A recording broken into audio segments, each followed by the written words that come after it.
চলি আছে আৰু আশীৰ্বাদী লৈ থকা হৈছে। গতিকে তদন্ত খুব আমাৰ ভালদৰে চলি আছে আৰু আমাৰ টীম পূৰা 24/7 কাম কৰি আছে।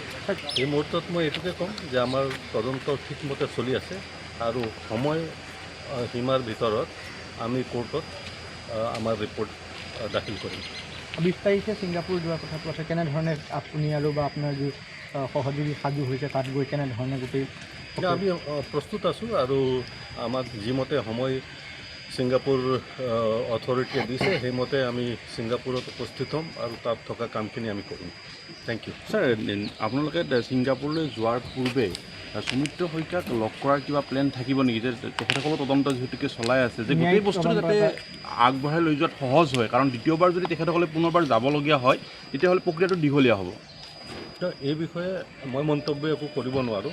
মই ইমানেই ক'ব পাৰিম যে আমাৰ তদন্ত ঠিকমতে চলি আছে আৰু আমাৰ তদন্ত খাতিৰত যিখিনি কৰিবলগীয়া আছে সেইখিনি আমি কৰি আছোঁ।